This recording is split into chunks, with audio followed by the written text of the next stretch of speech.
We're entering the unknown sector. Finding someone in the unknown sector.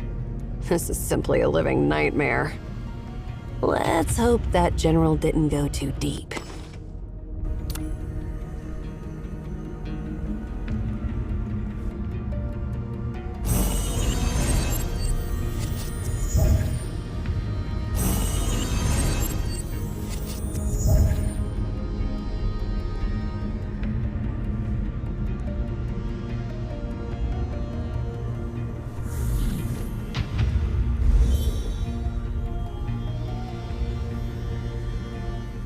That is the wrong way.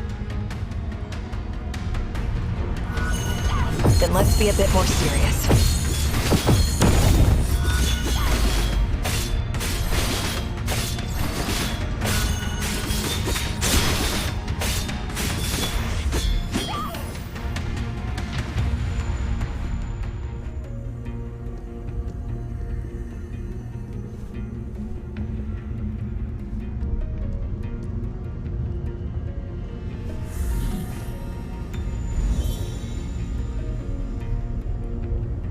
The unknown sector has changed, so the rules we know might not apply anymore.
That is the wrong way.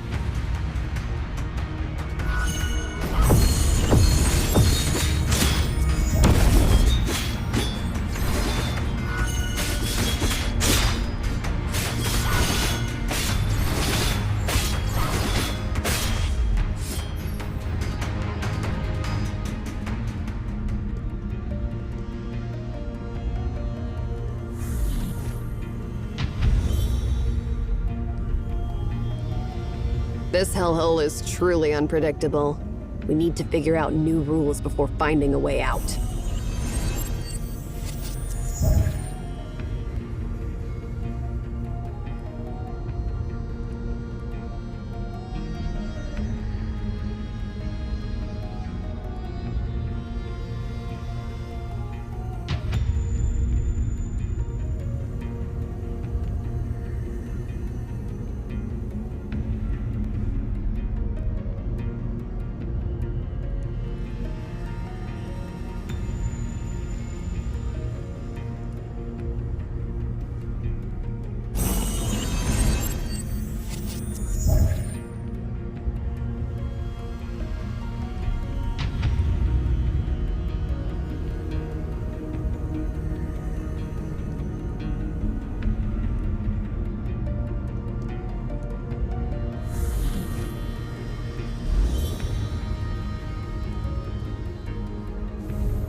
The one surrounded up ahead is Sarvis. Let's wait until he's worn out, and then we'll have the perfect chance to strike. Hey, why are you giving me that look? All right, fine. We'll rescue him. Oh, it's you. Thank you for your help, Emeans. I apologize for my rudeness earlier, and I would like to do my best to clear up the misunderstanding I caused. But I'm afraid we don't have time for that now.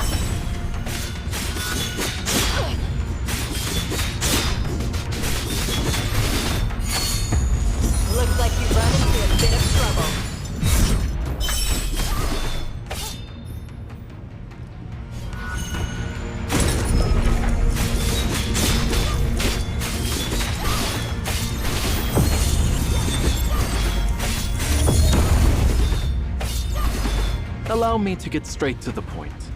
Do you happen to know how to deactivate the God of the Sun?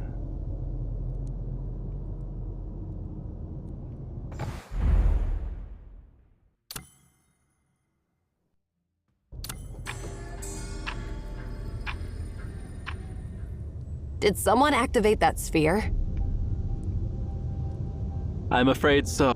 However, it passed through one of our vassal states on its way back. To my astonishment, the ruler there, Herod, had the audacity to lay his finger on it. It was only afterward that we learned that quite a few servants in Herod's kingdom had been exiled from Memphis, and some of them had even served as priests in Memphis. They knew a number of secrets that had been passed down from generation to generation by word of mouth. Not even Lord Thurinus or Emperor Darius had learned about them when they conquered Memphis. Those Memphians stirred up Herod's greed, making him believe that he could awaken the god of the sun like the ancient pharaoh Akhenaten did, and thus be elevated to the status of a god. How ridiculous. Yeah, it's ridiculous. Truth is, the Memphian slaves hate him for his brutality and wanted to use this chance to take revenge. They didn't think about the catastrophic consequences it would bring. Unfortunately, Herod killed all those slaves once he obtained the divine words, so nobody else could ascend to the divine throne like him. By the time we arrived, the copper sphere was already levitating and burning over Herod's capital city, Ephrathah. We apprehended Herod before the city was razed to the ground. However, he only knows how to activate the sphere, and he didn't ask for the command to deactivate it. Now, with the death of the last Memphian priests, the secrets are lost forever. If that copper sphere continues to burn, one day the Philistine Sea will dry up, and even Javriel, the Eternal City, will end up in flames.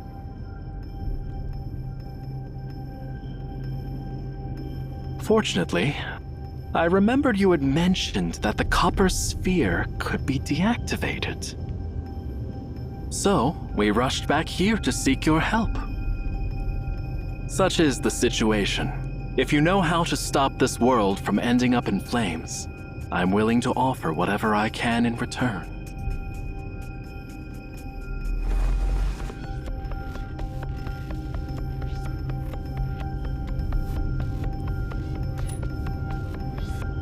Hey, hold on.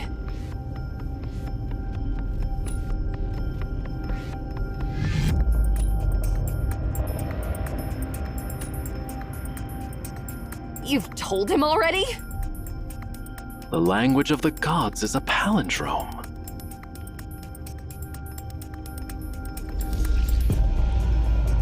I understand. That'll do. Write the palindrome words in both directions, and the quill will go back to where it started. In other words, the command to activate the sphere is also the command to deactivate it. We just need to repeat the same word Herod used, and it will revert to its previous state. I can't believe this answer is so straightforward. I must return to Ephrathah immediately. But the thing is, we've lost a significant number of soldiers since entering the Library of Babel. I'm sorry, Hemayon, but I need your assistance once again. Could you escort me out of here?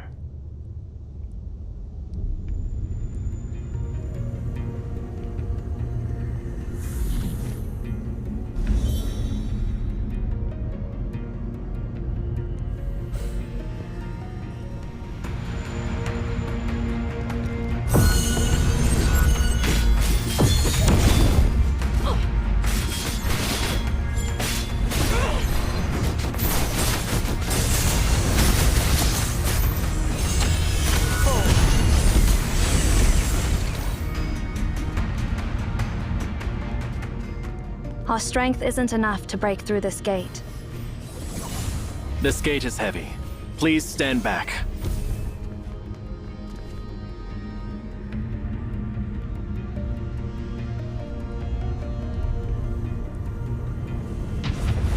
Thank we didn't fight him earlier. Sorry, I couldn't hear you because of the noise. What did you say?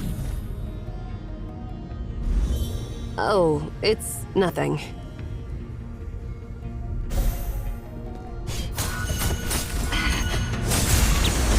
End it all.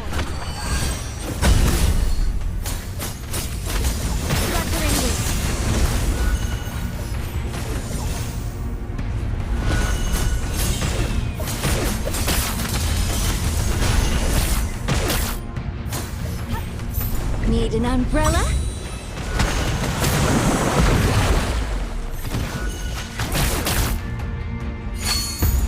Looks like you've run into a bit of trouble.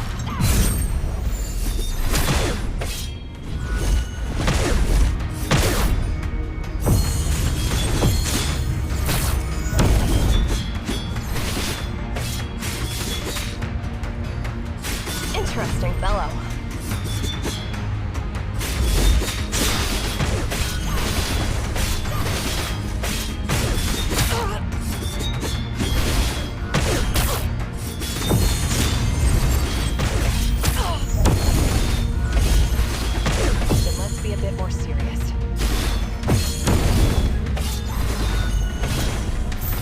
I think I've been here before. The path on the right leads back to where I came from.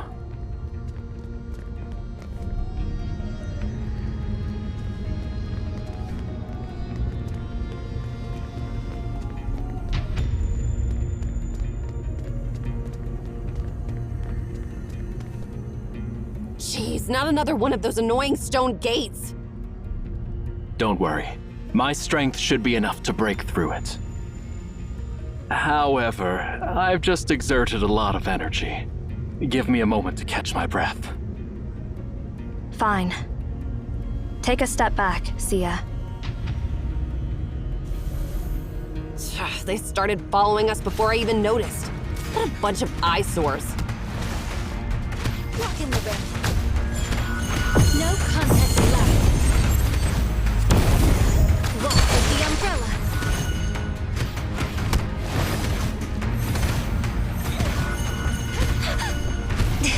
I've lost my composure.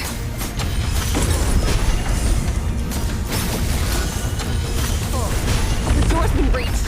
Let's follow him and not waste time dealing with those creatures.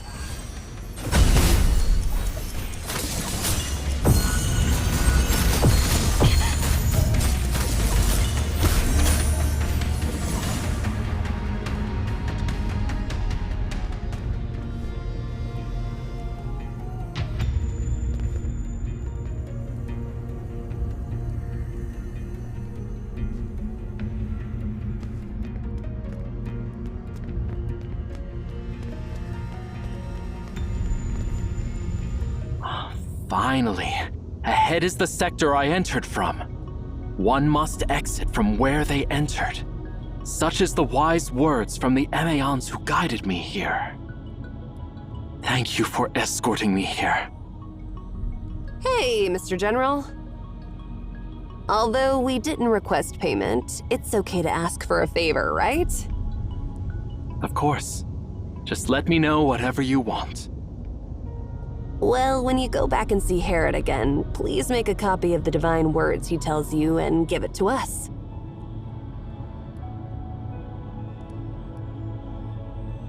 Sure thing. That's a simple task. Once I resolve the troubles in Ephrathah, I'll come back and deliver the letter for you. Thank you for your generosity. I'll never forget it.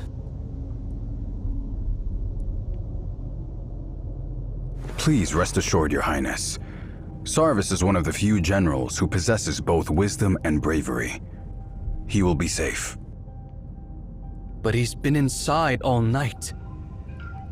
I know it's prudent for us to stay out here, but you've witnessed the enigmatic library yourself, as well as its labyrinth plucked from myths. Will Sarvis return safe and sound this time? Your Highness, High Priest. Sarvis, you're back! Yes, and I bring good tidings. I found the peculiar Emeon I mentioned last time, and they instructed me how to deactivate the God of the Sun. Excellent. This library truly holds the answers to all questions in the world.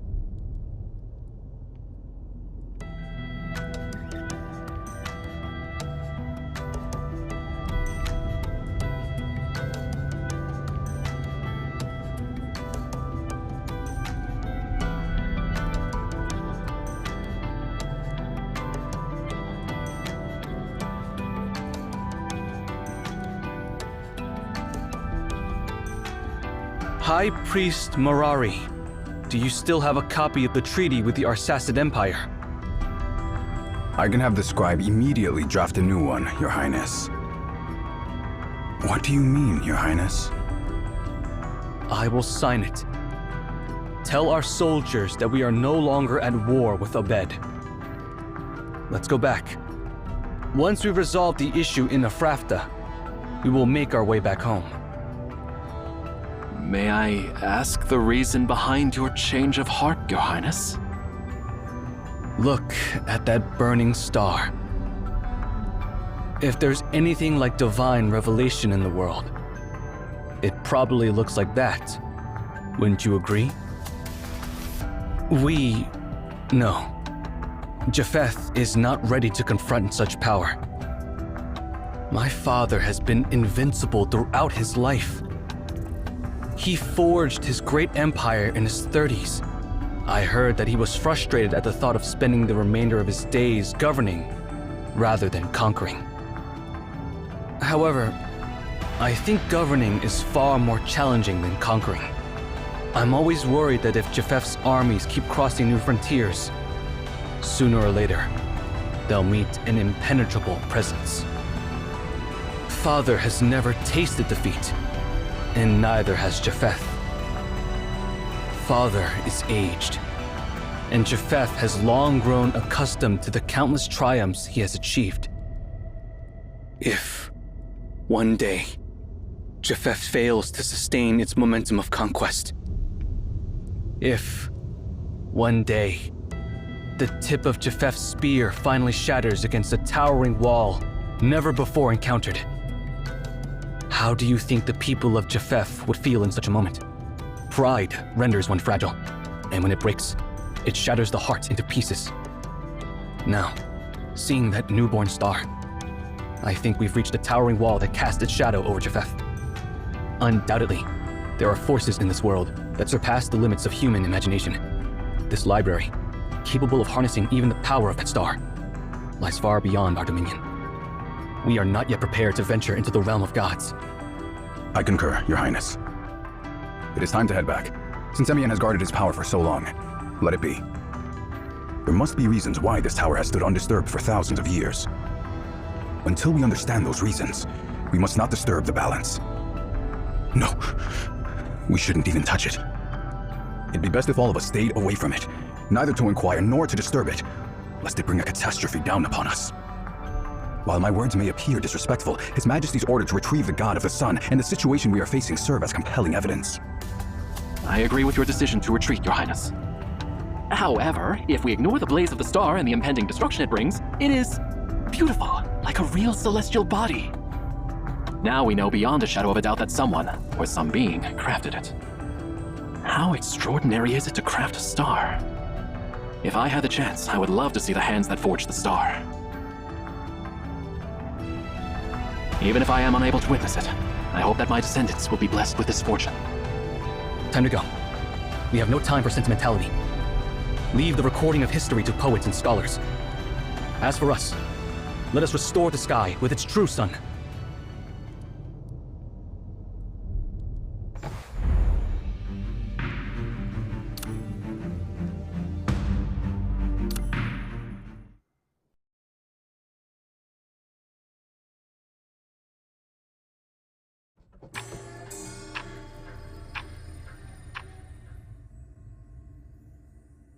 Now this farce can finally come to an end. Once we return to the time sector where we met Sarvis for the second time, we'll learn the divine words to stop at 10. What are you waiting for, Time Machine? Activate your magical time travel ability, all right?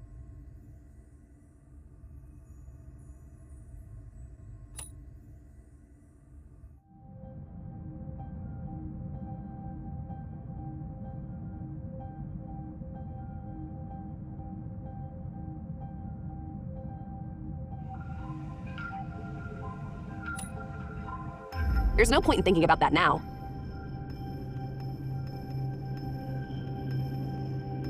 This world has seen its fair share of ancient mysteries that have been passed down to the present, only to be used by people with ill intentions.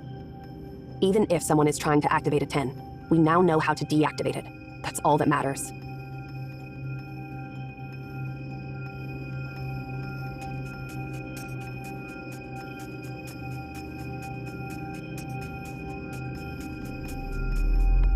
Besides us, the only ones who know the secrets of anomalies and might intend to use them are Nemesis. Eri, you said you ran into them during your retrieval of R10, right? Exactly.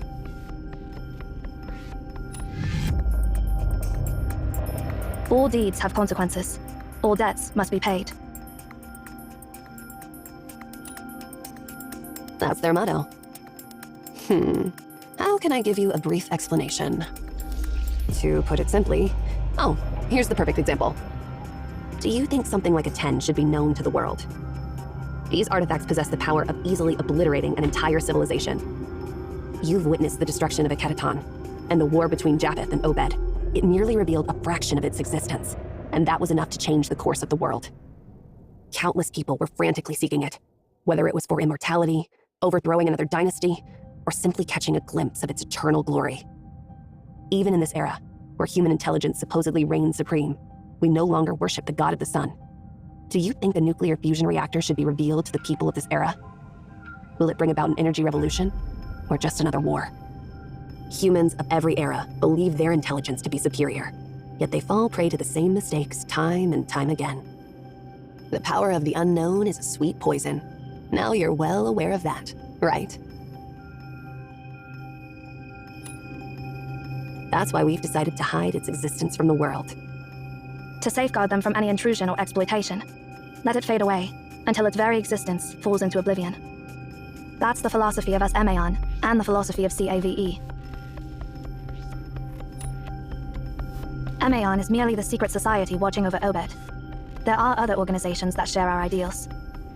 For example, Florentine in Japheth, Waisha in Sion, and Delphic Oracle in Delphi. Well, we don't have time to delve into all this now. Once we leave here, you'll be formally introduced to the rest of the Alliance as the new director of Emaon, and you'll learn who they are for yourself. Speaking of that, we need to mention another group of people. Not everyone shares the same attitude on such matters. There's another group. Well, they're not all a bunch of bad guys, but their philosophy differs from ours. While some people want to stow away unknown power, others want to exploit it. Nemesis belongs to the latter. They see it as something that can propel human civilization forward by hundreds of years, if thoroughly studied, and they see no reason to set it aside instead of utilizing it. As for how such actions may affect a society, they don't care at all. You're really picking up information faster now. With the Library of Babel open, we Emaon have no means of stopping outsiders from invading the tower. However, if they were really to do that, they would just end up lost in an infinite ocean of information. If only the future version of you had provided us with more information. Oh, what? Blaming me again? No, I have no intention of blaming you. You're smarter and more cautious than anyone else. It wasn't your style to deliver such an ambiguous message. You're giving me too much credit. Indeed, the journey with you is full of surprises at every turn. Well, this trip is definitely not boring. Quit lazing around. Let's get moving.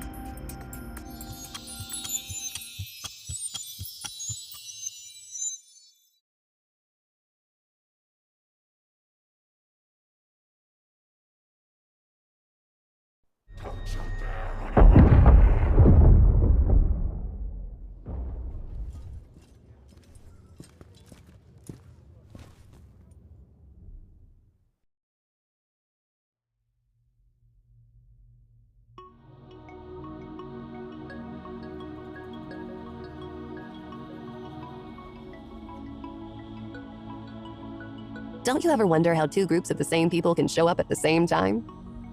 I've witnessed too many miracles here, and I realize what's happening here is beyond my comprehension. Nonetheless, it's a pleasure to see you again. I'm certain you're the Emeons who once helped us. As promised, I've brought you a copy of the Divine Words.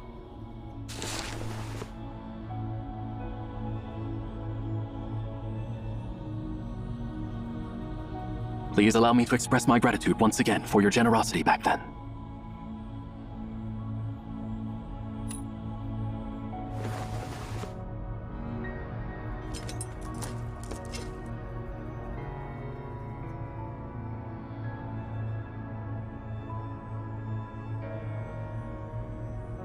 I understand that you Emeons have your own principles of conduct and you don't want your deeds to be publicized. But I promise you, even if the people of Japheth don't know what they've been saved from, I'll never forget your heroic deed. I'll never forget your noble character and selflessness. If you ever find yourself in trouble in the future, I'll assist you in any way I can.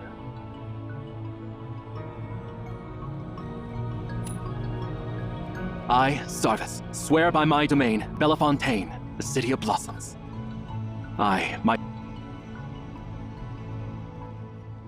From now to eternity.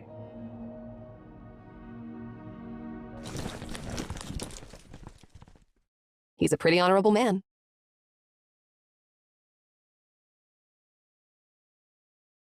Bellefontaine.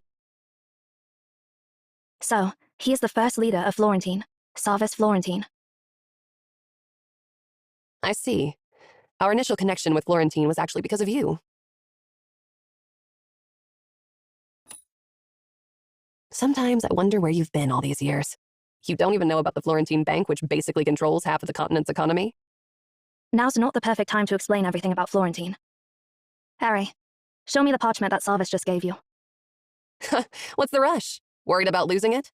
I've already written it down anyway.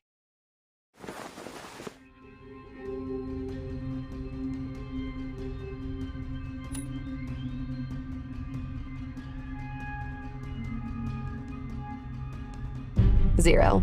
You know what? I'm really grateful that you're the one who's been with me on this journey.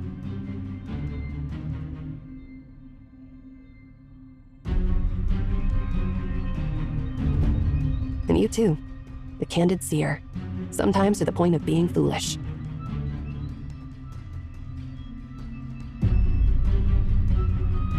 I'm glad I have you as my partners. That's why my plan went so smoothly.